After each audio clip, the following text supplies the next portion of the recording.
नमस्कार, मैं हूं मेघा वर्मा। सिने आजकल न्यूज में आपका स्वागत है। बुलेटिन की शुरुआत करते हैं कुछ अहम खबरों से।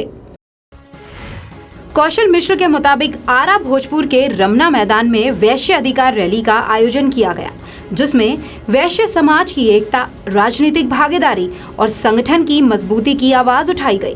कार्यक्रम का उद्घाटन विधान पार्षद राधा चरण शाह ने किया। कार्यक्रम को पूर्व डीजीपी ए.के. गुप्ता ने संबोधित किया। कार्यक्रम में करमू साह केसरी, सुरेश प्रसाद, शीला कुमारी गुप्ता, डॉक्टर नरेश प्रसाद, हरेंद्र व्याहुत, डॉक्टर महावीर गुप्ता, बिहिया नब के मुख्य पार्षद दीपक कुमार सहित काफी संख्या में वैश्य समाज के लोग शामिल थे। विधानसभा चुनाव को देखते हुए मंगलवार को कांग्रेस अध्यक्ष राहुल गांधी राजस्थान के धौलपुर पहुंचे, जहां उन्होंने अपने संबोधन में कहा कि 4.5 साल से नरेंद्र मोदी प्रधानमंत्री हैं और राजस्थान में वसुंधरा जी सीएम हैं। लेकिन क्या उन्होंने राज्य के लिए कुछ किया? जब हमारी केंद्र सरकार थी तो हमने लोगों को मनरेगा दिया, 70,000 करोड़ रुपए का कर्ज माफ किया।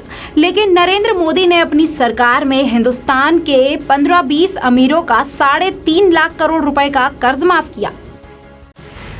प्रधानमंत्री नरेंद्र मोदी ने मंगलवार को हरियाणा के रोहतक में किसानों के मसीहा सर छोटू राम की 64 फीट की प्रतिमा का अनावरण किया।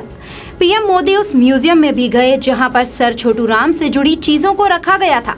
इस म्यूजियम में उनके जीवन को फिर से उकेरने का प्रयास किया गया है। माना जा रहा है कि इसके जरिए बीजेपी एक तीर से 2 शिकार करना चाहती है।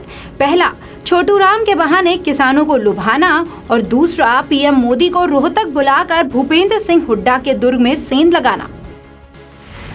गुजरात में बढ़ रहे उत्तर भारतीयों पर हमले के बाद देश की राजनीति गर्मा गई है। बसपा सुप्रीमो मायावती ने मंगलवार को इस मुद्दे पर प्रधानमंत्री नरेंद्र मोदी पर निशाना साधा। मायावती ने कहा कि ये दुख की बात है, जिन लोगों ने वोट देकर नरेंद्र मोदी को प्रधानमंत्री बनाया, आज उन्हें ही गुजरात में निशाने पर लिया जा रहा है। गुजरात की बीजेपी सरकार को वहां रह रहे उत्तर भारतीयों की सुरक्षा पुख्ता करनी चाहिए। जो भी लोग इसके लिए जिम्मेदार हैं, उनके खिलाफ कार्रवाई होनी चाहिए। गुजरात में उत्तर भारतीयों को स्थानीय लोगों द्वारा निशाने पर लिए जाने की घटनाएं रुकने का नाम नहीं ले रही हैं, जिस वजह से विपक्षी पार्टियां प्रधानमंत्री नरेंद्र मोदी और गुजरात की बीजेपी सरकार को घेर रही है। कांग्रेस अध्यक्ष राहुल गांधी ने भी मंगलवार को फेसबुक पोस्ट पर लिखा, पूरे गुजरात में कमजोर आर्थिक पॉलिसी, नोटबंदी और जीएसटी के गलत तरीके से लागू होने के कारण छोटी फैक्ट्रियां बंद हो रही हैं, जिसके कारण बड़ी संख्या में बेरोजगारी फैल रही है। इसी बेरोजगारी के कारण युवाओं में सरकार के खिलाफ गुस्सा है, जो प्रवासी मजदूरों पर निकल रहा है। धमकी और मारपीट की घटनाओं से डरकर उत्तर प्रदेश और बिहार के लोग गुजरात से पलायन कर रहे हैं। सत्तारूढ़ बीजेपी का आरोप है कि कांग्रेस विधायक अल्पेश ठाकोर ने राज्य में डर का माहौल पैदा किया है और यही वजह है कि गैर गुजरातियों को निशाना बनाया जा रहा है। बिहार कांग्रेस के प्रभारी अल्पेश ठाकोर ने कहा कि बीजेपी मुझे बदनाम कर रही है। अगर मैंने गलत किया तो मुझे सरकार जेल में डाल दे, लेकिन बदनाम ना करे। मेरे ठाकोर समुदाय के साथ बुरा हो रहा है। 14 माह की बच्ची के साथ बलात्कार का मामला शर्मनाक है और ये लोग षड्यंत्र करके परप्रांतियों को भगाने की बात कर रहे हैं। ये कहते हुए ठाकुर रो पड़े। सुप्रीम कोर्ट ने केरल के सबरीमाला मंदिर में 10 से 50 साल की आयु की महिलाओं को प्रवेश के फैसले पर जल्द पुनर्विचार याचिका की सुनवाई से इनकार कर दिया है। अदालत ने महिलाओं के मंदिर प्रवेश के फैसले पर अंतरिम रोक लगाने से भी इनकार किया है। कोर्ट ने मंगलवार को कहा कि वो देखेगा इस मामले पर पुनर्विचार याचिकाएं सुनवाई के लिए कब ली जाती हैं। याचिकाकर्ता ने अपील की थी कि मंदिर 16 अक्टूबर को खुल रहा है, इसलिए मामले की जल्द सुनवाई की जाए। भारत की बहुचर्चित फिल्मी पत्रिका सिने आजकल, नया मगर सबके जुबान पर एक ही नाम, सिने आजकल। विज्ञापन, interview, film promotion, press conference के लिए संपर्क करें CHEC media. Mobile number 9350816300। Email ID है cineajkalindia@gmail.com। मध्य प्रदेश दौरे पर छतरपुर पहुंचे समाजवादी पार्टी के अध्यक्ष अखिलेश यादव ने कहा कि मध्य प्रदेश में जिसको कांग्रेस से टिकट ना मिले उसके लिए समाजवादी पार्टी के दरवाजे खुले हैं। इसके अलावा महागठबंधन को लेकर अखिलेश यादव ने बड़ा बयान दिया है। अखिलेश ने कहा कि मैंने कांग्रेस से गठबंधन के लिए नहीं कहा, लेकिन कांग्रेस की जिम्मेदारी है वो दलों को एक साथ रखे। जब जब कांग्रेस कमजोर होती है तो उसके सबसे करीब समाजवादी पार्टी ही होती है। असम के बाद अब त्रिपुरा में भी नेशनल रजिस्टर फॉर सिटीजन्स को अपडेट करने की मांग शुरू हो गई है। सुप्रीम कोर्ट ने इस बारे में केंद्र सरकार, जनगणना आयुक्त, चुनाव आयोग और विदेश मंत्रालय से राय मांगी है। असल में त्रिपुरा पीपल्स फ्रंट ने राज्य से सभी अवैध प्रवासियों को वापस भेजने की मांग करते हुए सुप्रीम कोर्ट में एक PIL दाखिल की है। याचिका में कहा गया है कि पिछले 5 दशकों में राज्य में बड़े पैमाने पर बांग्लादेशी प्रवासियों की अंधाधुंध तरीके से घुसपैठ हुई है। इससे राज्य की जनसंख्या ढांचे में काफी बदलाव आया है। महाराष्ट्र की राजधानी मुंबई में एक ऐसा मामला सामने आया है जहां एक शख्स ने एक महिला को कई बार वीडियो कॉल की और वो भी पूरी तरह से नग्न अवस्था में। जिसकी शिकायत महिला ने पुलिस से की तो आरोपी गिरफ्तार कर लिया गया। मामला मुंबई के अंधेरी इलाके का है। आरोपी की पहचान संजीत कुमार के रूप में हुई है। दरअसल कुछ दिन पहले संजीत को सड़क पर एक मोबाइल मिला था।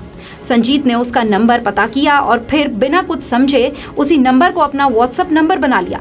इसके बाद वो उस नंबर से महिला को कॉल करने लगा। 2014 लोकसभा चुनाव में बाबा रामदेव ने भारतीय जनता पार्टी को खुलकर समर्थन दिया था और उन्होंने जगह जगह पर रैलियां कर नरेंद्र मोदी को वोट देने की अपील भी की थी। लेकिन अब उनके मिजाज बदले नजर आ रहे हैं। कांग्रेस अध्यक्ष राहुल गांधी की तारीफ कर रहे हैं। उन्होंने कहा, अब मैं सर्वदलीय और निर्दलीय हूं। मैं 2019 में मोदी सरकार का प्रचार नहीं करूंगा। उन्होंने ये भी कहा कि देश में अच्छे लोगों का राज्य होना चाहिए।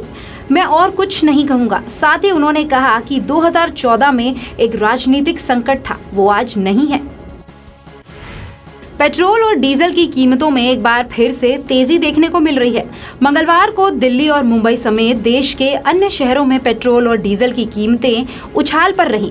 दिल्ली में पेट्रोल के दामों में 23 पैसे प्रति लीटर और डीजल के दामों में 29 पैसे प्रति लीटर की बढ़ोतरी दर्ज हुई।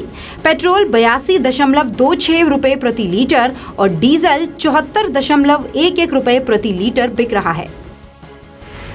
नागपुर सेशंस कोर्ट ने पाकिस्तान को ब्रह्मोस मिसाइल संबंधी जानकारी लीक करने के आरोपी निशांत अग्रवाल को 3 दिन की ट्रांजिट रिमांड दी है। रिमांड मिलने के बाद यूपी ATS निशांत को यूपी ला सकती है, जहां उससे आगे की पूछताछ होगी। निशांत को सोमवार को गिरफ्तार कर लिया गया था। निशांत पर आरोप है कि उन्होंने मिसाइल यूनिट से जुड़ी तकनीकी और महत्वपूर्ण गोपनीय जानकारियां पाकिस्तान और अमेरिकी खुफिया एजेंसियों को दी हैं।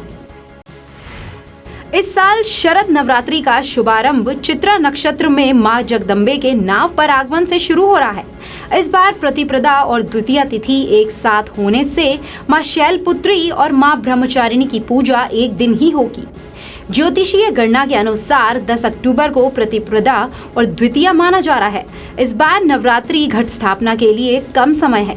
केवल 1 घंटा 2 मिनट के अंदर ही आपको घट स्थापना करनी होगी। सुबह 6:22 से 7:25 तक आप घट स्थापना कर सकते हैं। लेकिन किसी वजह से अगर आप ऐसा नहीं कर पाते तो अभिजीत मुहूर्त यानी 11:36 से 12:24 तक आप घट स्थापना कर सकते हैं। बॉलीवुड एक्टर रणवीर सिंह अपने अजब गजब पहनावे को लेकर सुर्खियों में बने रहते हैं। कई मौकों पर स्कर्ट तो कई जगह वो रंग बिरंगे कपड़े पहनकर नजर आते हैं और इस वजह से सोशल मीडिया पर काफी ट्रोल भी होते हैं। रणवीर दुनिया के तीसरे सेलिब्रिटी हैं जो एक महंगे ब्रांड के कपड़े पहनते हैं। हाल ही में वो वर्सेस के सिल्क शर्ट और प्रिंटेड डेनिम जैकेट में नजर आए। ये कोई आम ब्रांड नहीं बल्कि एक्सक्लूसिव रेंज के कपड़े हैं। रणवीर सिंह ने जो गोल्ड येलो कलर की शर्ट और जैकेट पहनी है उसकी कीमत करीब 2,80,000 रुपए है। दिन भर की ताजा तरीन खबरों में फिलहाल मेरे साथ इतना ही। आप बने रहिए सिने आजकल न्यूज के साथ। नमस्कार। लोकतंत्र का चौथा स्तंभ है मीडिया। पूरे देश की खबर, देश ही नहीं विदेशों की खबर, हर खबर पर होगी पैनी नजर। खबरें ही नहीं, साथ में होगा भरपूर मनोरंजन। जी हां, तो देखते रहिए सीएम इंडिया टीवी, खबरों की हकीकत, मनोरंजन